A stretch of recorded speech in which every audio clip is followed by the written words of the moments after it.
Happy Thursday, everyone. This is take number 2 of this video. The last one, I don't know what happened to the audio. Gosh, dang it. After doing over 80 plus of these videos, I've kind of gotten used to just about anything and everything that can happen. So hopefully we'll get through this one because this is a really important video. Last couple of days, I've talked about how do we get guests into our homes safely and seated or arranged in our homes. Now I want to talk about the dog itself. How do we accomplish the goal of having a dog we don't have to worry about biting our guests or even being so fearful of them they don't even want to be around them. They just want to run to the back bedroom and hide underneath the bed. How do we achieve that higher quality of life and safety for everyone involved? Well, first of all, right off the bat, a couple things. One, it's a long process. It's not going to happen overnight. So if you're not a patient person, you need to become patient because you're going to have the patience of Job. Number 2, you will never, if you have a dog who's already extremely fearful of guests or very aggressive towards them, this dog typically, and again, there are no absolutes in science other than a few things that we all know, death and paying taxes. But outside of that, most dogs will never achieve a level in which they will be totally comfortable around all people. So I like to use the term, instead of cure, we like to throw out the term negotiated settlement. Meaning, what are you willing to settle for? What can we negotiate for here? And as long as we have something that has a great margin of safety and we have an improvement in the dog's quality of life, which should then by a byproduct increase your quality of life, then we're headed in the right direction. So that's what it's all about. To get that thing done, I've helped hundreds of thousands of dogs over the years get this thing done. And it was a 2-step approach that had to be applied. Okay, so number 1, just back up a little bit. Guests came in, we parked guests right here on the sofa, dogs over here in place, or dogs on the long line, downstay, anything other than in a crate. Again, no crates. Crates are not allowed to be used in this because this kind of gives the illusion that if everything goes south in a hurry, I can get out of here. But they won't because the training anchors them in place. So no crates for this. The 2-step approach is this: deactivate the behavior. Deactivate it. Meaning, at this point, I understand that you're a little bit afraid, or I understand that you want to repel this intruder. However, you're not. You're not. I am going to deactivate any undesired response. I'm simply not going to let it happen. If you growl, I'm going to say be quiet, and I'm going to make quiet happen. If you start to stand up and leave the cot, I'm going to make you go back to place. And then I'm going to watch the interaction here. Is my guest too close? Remember, around every dog, there's 2 zones. They're invisible, but they're very real. There's the critical zone and the threat zone, and I can't say that enough, and I can also not say enough that they're not fixed points. They contract and expand in accordance and in with direct relationship with the perceived threat. So never say, well, as long as you're 6 feet away from my dog, you're fine. No, because it's the person on that one day that is 5 feet 11 inches away gets attacked, or 6 foot 1 inches away. No, you have to read your dog. And tomorrow I'm going to show some videos of some very clear signs of any body English that your dog may give right before an attack. So make sure you tune in for tomorrow. But that being said, I'm going to adopt nature's rule. Losers continue to lose. And in the process of deactivation, you've already worked on it outside of the provocative event, outside of the provocative stimulus, meaning your dog understands the command quiet. It understands the command place. It understands the command stay, and it can do it in its sleep. That's how well it must already be trained. And the reason for that is this. These dogs are camped out here. Remember my columns, go back a few videos. I've only shown it a few times here. This is the emotional state column. The green zone is the calm zone. Yellow is the arousal column. Red is the panic reactive column. Reactive dogs are camped out in this arousal zone. They rarely ever calm down. If they do, they're usually asleep. But here they're vigilant, they pace. Their stress response is quickly and easily mobilized, faster than other dogs and with other people. So they're camped out about right here in the middle of this thing already. So that means that the unfortunate thing for people who own reactive dogs is they go from here to here much faster than the dog down here.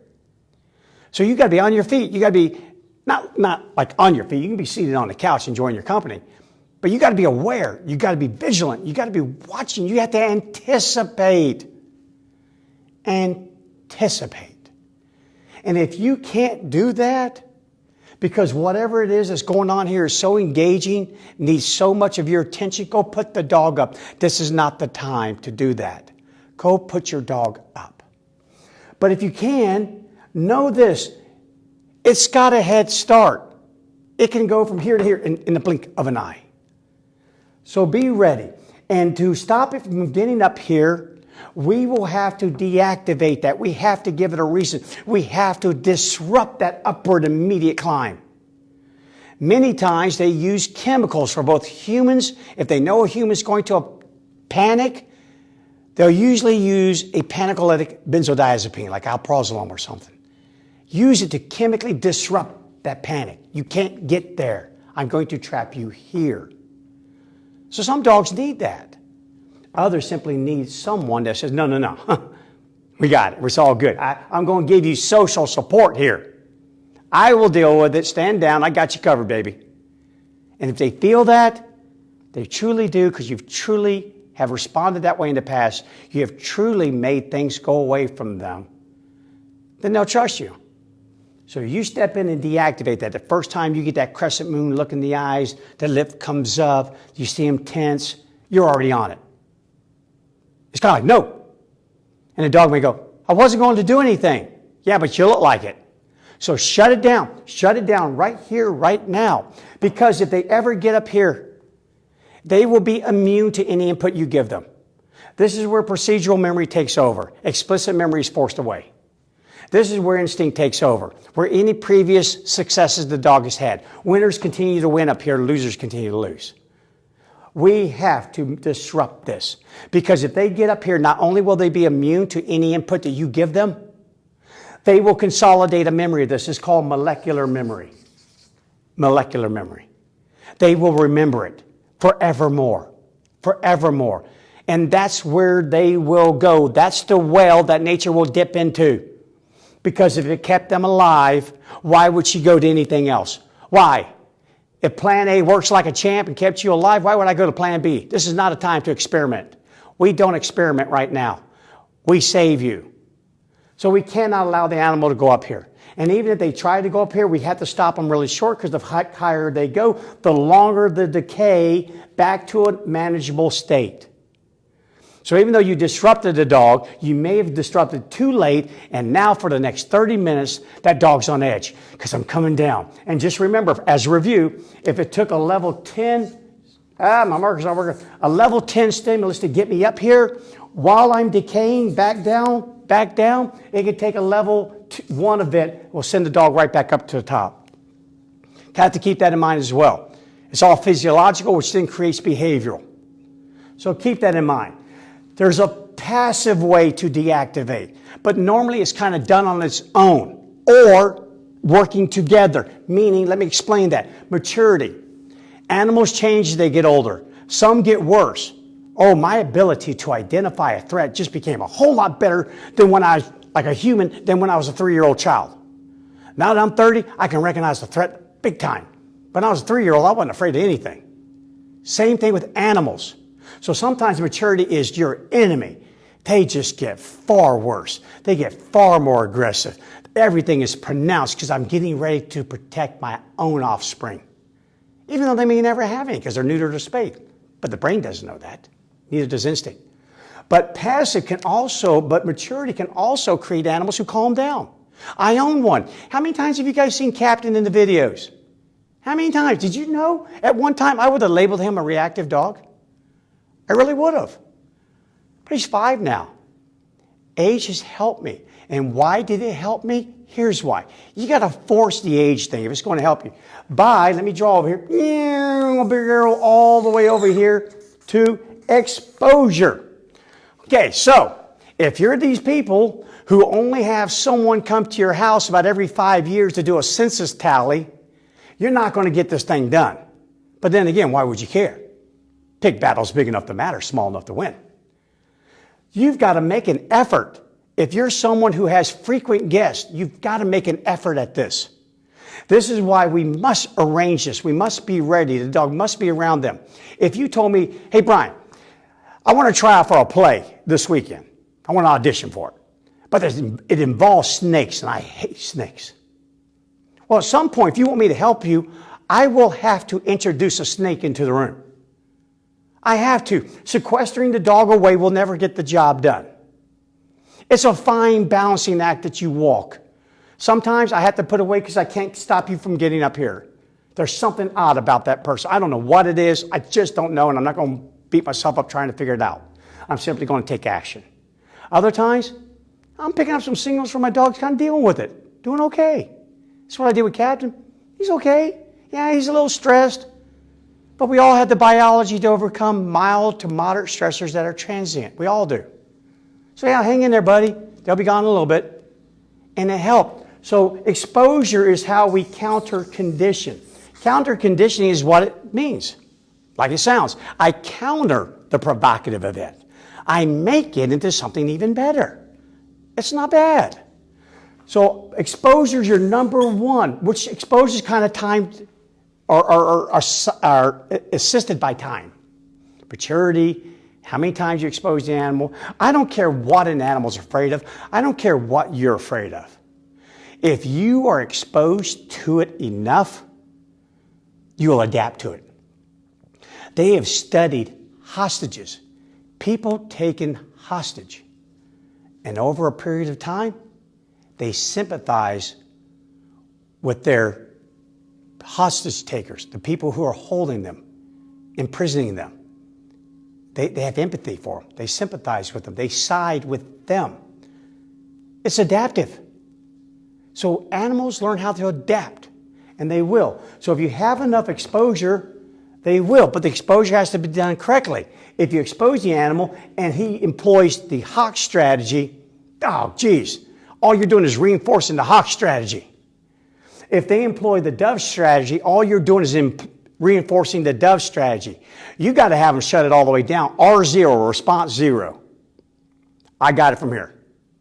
And they got to believe it. And they're only going to believe it if you've proven to them before that you can do it. Okay, number 2, treats may not work. Treats may not work. They will usually work for animals who are camped out about right there and lower. Anything north of that, stress response kicks in and says, this is not a handy time to be eating here, animal. We're not going to conserve any more energy. We're going to take all the energy you have and use it to either attack that thing or get away from it. So no, they're not going to be hungry, and their body's not going to do anything with the treat. You try to give it a CBD, cannabidiol treat at that moment, not going to work. It's just going to send it right through the system. I'm not dealing with that right now. Things shut down when you're up here. Growth, tissue repair, your immune system, reproduction for sure. All of these things shut down because you might not be alive for 30 more seconds. So it puts everything in a priority scale there. So you can try treats. If you try treats, do me a favor. Tell your guest who's camped out right here to toss the treat. They don't have to be like a horseshoe game and get a ringer every time. The dog knows. They can smell the treat. They see the treat. And they know where it came from. So eventually we can get a little bit closer and the treat can land right in front of them and they can have the treat. Have them throw the treat. Throw it, just a little toss, underhand toss. I wrote in my book, The Hammer, Why Dogs Attack Us and How to Prevent It. And this is the absolute truth, I have never had a dog try to bite me when I handed them something underhanded. Like this. So if you get to a point where they're comfortable enough that you feel you can do that, if they give them a treat, it's not like this. I've had dogs take a treat, take a treat, take a treat, and the second I turn my hand over this way to pet them, they attacked. Because think about from their view. Hand like this, oh, that's food. They learned that a long time ago. Remember the video? Search image formation? Remember that? Yeah, another hand typically means food. I don't get swatted too many times from an underhand, but I get a whole bunch from an overhand. So always, like so, always remaining upright.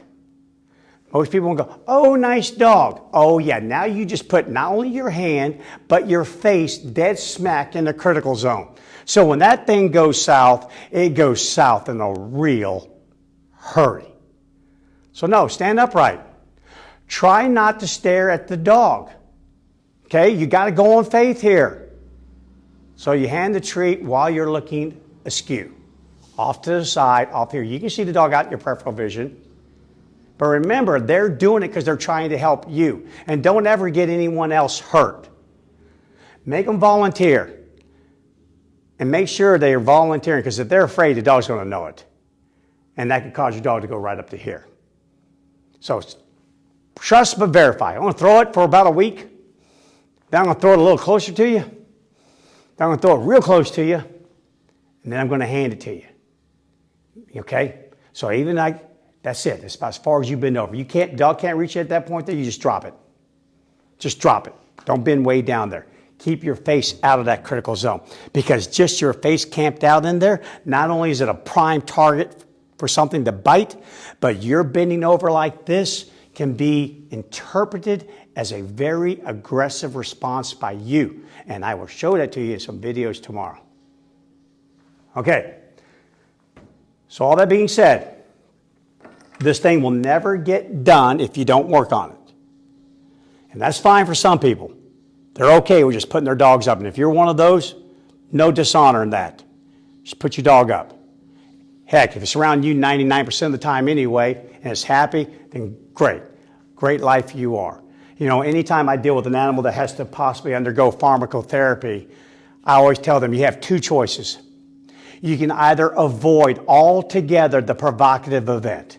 Meaning if you're claustrophobic, I tell you to stay out of closets. Now it's game over. Stay out of tight spaces. I don't have to worry about it. You will never have to go on medication that will trap you here. But when you can't do that, when you have some sort of lifestyle, like one time I had an accountant that worked out of his home. He had people come to his house all the time, all the time, all the time, all the time, all the time. He had to get it done or get rid of the dog. So he chose, I'm going to at least try and get it done. And he did. He got it done because he had exposure one after another. He had maturity working for him. He deactivated. He did it all right, and he got it done in about 4 months. And I know it for a fact because I went over to his house and I caught the dog by total surprise. The dog was asleep. I walked right up on it. Dog woke up, was startled for a second, and then it was fine. Yeah, now I knew. Now I knew I could trust this dog. Okay, so again, no dishonor in not doing it, but if you're going to do it right. Be patient. And no one gets to be a bite test dummy unless they volunteer. And even then, remember, if you live in a strict statute liability state, you're responsible for your dog's actions regardless of what they volunteer. So just, again, guys, cost benefit, weigh it. Is there a benefit to this? If there is, go for it. If all you can see is cost, every angle you look at, all I see is cost, go away from it. It's just not worth it. It isn't. Just be a zookeeper when people come over. All right, I hope that helps. I know I went a little fast, but just replay it and catch it where it needs to be. Thanks for your patience. I hope the audio worked this time. I'm not getting these frantic looks from Lindsay, who's back there doing it. The first one, she's like, oh. Again, I always said I need to have a second camera just filming the whole interaction so people would go, dang, Bryan, you sure do go through a lot. Heck yeah, I do. We all do. Hang in there, share it, Please share it if you found this beneficial. If you know anyone that would find it beneficial, save a life. Save someone from being attacked by a dog. Increase the quality of life for that dog. They have no other choice. It's up to what you do to them. They come first. Work for this dog. Help this dog. And then help the person who owns the dog. So work towards that goals, guys. Have patience. It's going to take a little bit. So share it. And if you have any questions, because this stuff can get really deep, you know where to reach me, Bryan with the Y at tamingthewild.com, or put it on the Facebook feed. And I'll do my best to answer your questions and get to you. Okay. Be safe. And I'll check you guys out tomorrow.